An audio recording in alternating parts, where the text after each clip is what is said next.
Hey everyone, welcome back to the channel. Today we're going to be going over Twilight Mirror Cup practice. So this was done before we did the Twilight Cup tournament in Pittsburgh.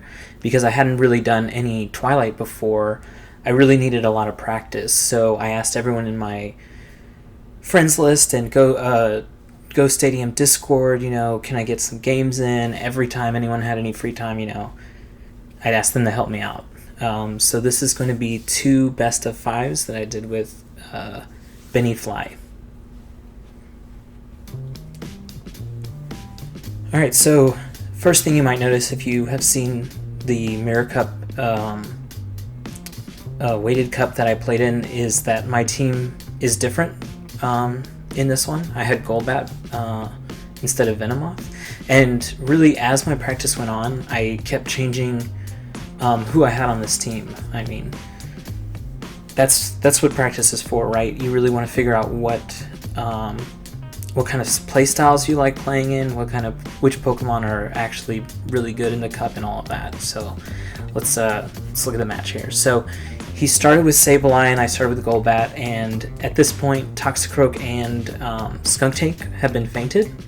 I throw a Shadow Ball, which is super effective against his Frostlass. I'm surprised he didn't shield there, but like I said, this was a few weeks back, so might have been before everyone knew all of the weaknesses and all that, or maybe he thought I was baiting with a Poison Fang. We decided to shield this Power Gem. I hadn't really faced Sableye before, so I wasn't sure what moves he had, but now that I have played against it, he's just got dark moves. Maybe he'll have a ghost move, and then he'll have that power gem, so we shouldn't have really feared anything there. So we took game 1, and we decided to run back the same team that we had there. This is another thing I like to do in practice. I didn't do it in all of these matches, but I'll play with the same team like 5 or 6 times in a row, let my opponent change up their team, and see how I do when my opponent knows what team I'm going in with, right? It really is really good practice to start or use the same team over and over, even though you're going to be at a disadvantage, and you probably are going to lose those matches, but you need to know what those matchups are going to be like, and what you need to do to get, like how you need to switch, how you need to shield to try to get over a deficit like that. So right here, we're Skuntank. We used 1 shield. He's used 1 shield on Sableye. He used his 2nd shield there, and he brings us to almost no HP, so we're just going to take this charge move and come in with the next Pokemon. So he's got the Pokemon advantage, we have the shield advantage. We're just going to try to auto-attack the Sableye down, and it looks like we learned from match 1 that we don't really need to fear Sableye on Tyranitar, so we're just going to gain as much energy as we can. He's going to come back in with that Azumarill, which is going to be bad for us. We're trying to switch to Golbat, and we eventually do, but we have lost a lot of life on Tyranitar. In fact, we probably should have stayed in, done the Stone Edge. I think it might have KO'd the Azumarill. So we use a shield on the Ice Beam because we know it's going to destroy us. And since we has no shields, we're going to just work up to that Shadow Ball, do the super effective damage, which almost one-hit KOs Frostlass. I think it does about 90-95% damage, so unless he's at absolute full health, he's going to go down. And he brings back in the Azumarill. I think he's going to have enough for an Ice Beam here, yep. And in that Tyranitar on the back has a full charge. Oh, Play Rough, that's interesting. Should have definitely done Ice Beam. Maybe he doesn't have Ice Beam, I haven't taken notice. Maybe he's got Play Rough Hydro Pump. So we take it down with the Golbat. The Poison Fang on Golbat is going to be doing super effective damage against the Azumarill, but it's going to take, I think, 3 hits plus all of the auto attacks in between that to take out Azumarill, so that's a long time. So we're in the Skuntank matchup with Venusaur. We know that's a losing matchup, so we swap out into Tyranitar, and he brings in Victory Bell with Razor Leaf. So that's going to absolutely demolish our Tyranitar there. But we have Golbat in the back. He's going to be doing super effective damage with the flying attacks coming in. And I believe there's a Leaf Blade. Oh, it's an Acid Spray. Okay. So he gets off 1 Acid Spray before he goes down to lower our defense for this Sableye. And we're probably going to beta shield here, since he knows we've gained so much energy from the Victory Bell. He might not shield this second one, though, as we just got to the Shadow Ball. So if he were counting right, if he were counting, he might have noticed maybe we didn't have enough to actually make it to that Shadow Ball unless we undertap. But why would we undertap in the middle of the match versus the end? We do eventually get to that Shadow Ball, and we get taken down. This Sableye got a lot of energy here, but we have 2 shields still, so we're just going to try to feint down the Sableye with auto attacks, and we do. But the Skunk Tank comes in, and we're afraid of Flamethrower and Sludge Bomb, I believe it has. And it had full energy, so it was able to bring us down when it came back in. So Tyranitar versus Skunk Tank is a good matchup for Tyranitar, as he's not going to be taking very much damage from the auto attacks since it's poison. And he swaps into Toxicroak, takes out half our life. Toxicroak, the only fighting Pokemon in this cup, or the only Pokemon with fighting moves in this cup. So he is double super effective against Tyranitar. So you really need to be on your game when you switch. Because Tyranitar can't last through like five hits from max, so maybe we were already down a little bit, so like 3 or 4 hits. So you can't afford to do an attack. If anything, just stop attacking completely and just slowly go to the change. You don't need to be so, like, you can do it calm and fast. Just don't get in your own head of I need to do it fast, and then you're clicking out of the window and everything. So we try to bait a shield there, and we don't. So we're just going to take this charge attack, as our Golbat is really low already, and we are 1 shield up. And we're going to want to bring in our Tyranitar. And we have full energy, so we do want to shield this Skunk Tank. And I think it might have been close, but I think we could have autoed him down to get a little bit more energy. Although I'm not sure we get to another charge move no matter what he brings in. It looks like we probably would have. Yeah. So maybe that's something to look at. Sableye's coming in with, I think this is a foul play, so maybe didn't need to block that, but it's okay. We're doing a lot of damage with our auto attacks. This is probably another foul play. Let's see how much it does. No, it's a Power Gem, which does about 40% of our health. We get to a Crunch. He has a shield, so we're going to take that shield out, and we farmed a little bit of extra energy in the back, so we're really close to this Crunch, but we don't get to it. It takes us out. So that evens us up at 2-2 in this best of 5. So going into the final match here, we start Venusaur, he starts Skunk Tank. So Skunk Tank wins this in every shield scenario because he gets to his charge attack, or I guess we get to ours faster, but his charge attack is super effective against us, whereas ours is just neutral. In fact, I think it's not very effective. And he brings in Victory Bell. We use our energy there, probably not a good idea, as it's going to be resisted by Victory Bell. And then we bring in Golbat, and we use Poison Fang here. I think we probably could have auto-attacked it down. Maybe something to look at for future matches there. So we shield the Sableye's attack because we have a little bit of energy that we want to use here on him. So basically, we use a shield to use up one of his shields. And with Tyranitar on the back, we know that his Stone Edge is neutral against almost the entirety of the Twilight Cup. So we kind of want to make sure that there are no shields left when Tyranitar comes back in.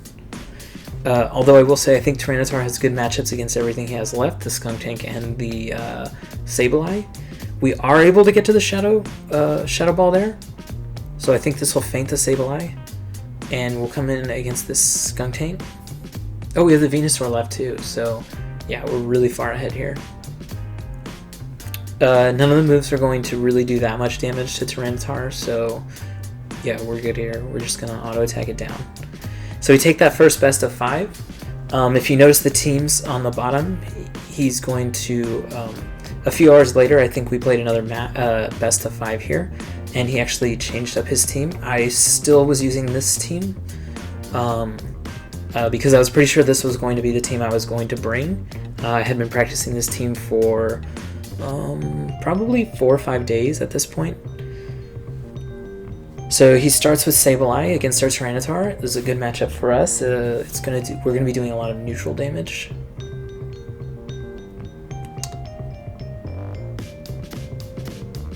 Use a foul play. So if you notice that first game when I didn't know anything about Sableye, as opposed to the last 2 times that Sableye has been against Tyranitar, these are the things you really gotta notice in your practice, right? You gotta see how much damage things actually do to you, so that when you come up against them in a cup situation, you'll know, hey, I don't really need a shield here. You want to use as few resources as possible in each individual matchup, and each of those small, what we'll call them small victories, is going to pile up and get you the match in the end, right? Okay, so we both have 1 shield. He's probably going to shield this Leaf Blade coming in. It would KO his Sableye, and he was 1 auto attack from KOing Venusaur with the energy to still use a move here at the end. So we shield this just to eat up the energy, and we try to auto him down, which we do, and we take the first win there. So we start off with Venusaur into Golbat, really bad matchup.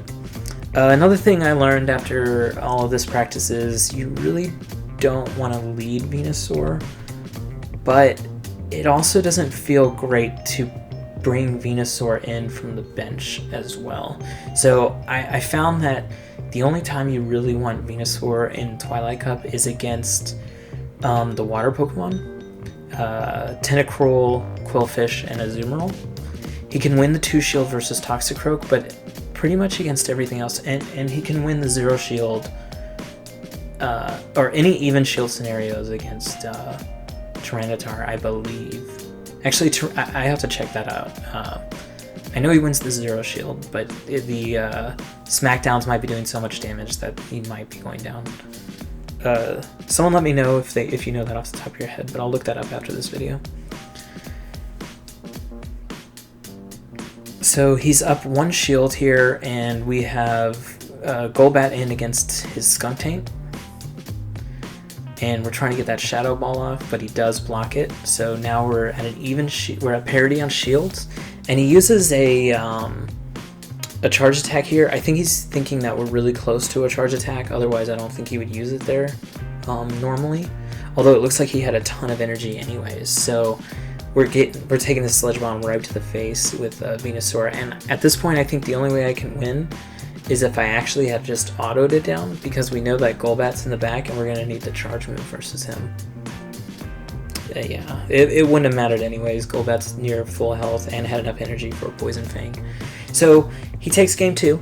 It's 1-1. These have been, well, all of our matches are always close. He's a really good trainer. Anytime I can pull off a win, I'm pretty happy. So he starts Skuntank against our Venusaur. We actually are running the exact same lineup as before. And from the look of it, he started the same matchup, so maybe he's running the same as before. Let's see if we can change any of the flow of the game as compared to last time. So it looks like we're already just staying in this match. So we already took down a bulk of his health. It looks like now we just want to force shields. So we go for the second Leaf Blade, or Frenzy Plant. He does block that one, and he gets to his second charge move. We're going to shield it, and we're going to get to our charge move here and shield his, or I take a shield from him. We farm a little bit of energy here, and we actually go for the trying to auto attack him all the way down. Really greedy on my part, but if it works, you know, we have probably 1.5 charges of Frenzy Plant, maybe close to 2 there. We bring in Golbat, he brings in his Golbat, which makes me think that whatever he has in the back is probably weak to Golbat, maybe like Toxicroak. The second I think that, I probably should swap out. But we also don't have any shields, so he'd be able to auto-attack my Tyranitar down and just... Yeah, he does have a Toxicroak in the back. He'd be able to auto-attack my Tyranitar down and have enough energy for a energy move. Or a charge move, rather. Oh. Looks like we have the graphic wrong on the left side. Venusaur is not alive, Golbat's alive. And he takes game 3. So game 4 starting, we're going to switch it up. We start as Azumarill. And I think... and he starts Tyranitar. So really good matchup for us. We're going to just auto him. The bubbles are doing super effective damage. And he actually stays in. And we're a little scared of a Stone Edge here. But he goes for the Crunch, which we resist. And we hit off Play Rough, which is going to be super effective if the hit gets into Tyranitar, although I think we could have gone for the Ice Beam, which would have probably fainted him as well. So we don't want to get fainted here by the Poison Fang. We really want to get one of these Ice Beams off, because Ice Beam is super effective against Golbat, and it's probably going to do about 60% of his HP. He blocks that one, and we're trying to get to this next one, but, you know, Poison Fang is a really fast energy move, cost-wise. But we have an extra shield over him, so we decide to shield there. We get a little bit of farm in, and we throw off the Ice Beam right here. Which is going to take him out. And he brings back in Tyranitar, which is really good on him because Tyranitar is really bad against Azumarill, so he knows if he can come in and KO our Azumarill with the bad matchup, he's probably going to have a good matchup coming back. But he actually ends up getting his Toxicroak locked in with our Golbat, because we did the exact same thing. Skuntank not very good against Tyranitar, but his Tyranitar was so low that he decided to swap out. And I flipped my screen to a different screen and just panicked to try to get back in. Luckily it was in the middle of a charge move, so I didn't lose any auto attacks there or anything like that. And we get this Poison Fang off, and even though it's not going to do very effective damage against Tyranitar, his Tyranitar is so low that we're going to take it out, and we're going to another game 5 here. So we're going to start Toxicroak, and he's going to start Golbat. So what I noticed a lot in my practice, and even more so in the cups, is I really don't like using Toxicroak. It's a little weird. I almost don't like using it to the point where even in one of my remote leagues, I actually am not using Toxicroak at all. I'm using a Charm user because it kind of fills the same role, I feel. And Toxicroak just feels like really polarizing. It's almost like the matchups are 50-50. You either dominate or you get dominated. And one of those matchups is Tyranitar. You're going to destroy Tyranitar, right? But you're going to get destroyed by Golbat. You're going to get destroyed by any Confusion user, any Charm user. You're going to take out all the Dark types, but... Alright, he brings back in his Golbat. And we shield the Shadow Ball, which would have KO'd us. And we throw out a Sludge Bomb here. We're just trying to do as much damage as we can to this Golbat. And we decide to swap out because he's just going to farm us down at that point. And he swaps into Azumarill. Interesting switch. Azumarill is really bad against Skuntank.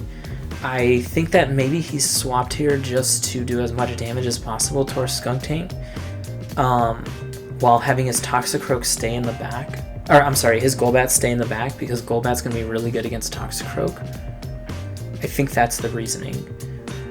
Because he takes us down about 50% more on Skuntank, and we end up taking out a Azumarill, but we are super low now in this matchup versus the Golbat, and we over-tap there. So that's another thing to think about, guys. If you're close on energy and low on health, you really need to think about the under-tap, because you'll save yourself one auto attack and damage. So this match is really close. We're both down to slivers of HP. I do the Mud Bomb because I'm about to die on the next hit, and I do go down, and he wins with about 1% HP. So what I want to say is, you know, the only way to get better at anything is to practice. Just do it over and over, get the reps in. And I think that the actual playing the game practice is way better than just running sims all day. You know, you get that feel. It's nice, and you know what you're doing with muscle memory, right? And another thing is find good partners to fight against. Like, you might lose every single practice game if you get someone who's better than you, but you know what? You're gonna get better just by playing against better people. And if you want to do that, like, I really suggest doing Go Stadium. I'm going to leave a link to the Discord below, because they'll put you into a lobby with, I think it's 17 other people who are literally trying to get better just like you. So they're going to be there to practice against you if you want to practice. And I just think that's amazing. So let me know if you liked this practice video. I know we hadn't done any of these before. It's always been cups, but you know, we're in the middle of the week, so there's no cups that I have to put up on YouTube. So yeah, let me know how you liked this one, and if you want to see more, go ahead and subscribe to get the latest content. And thanks for watching, everyone.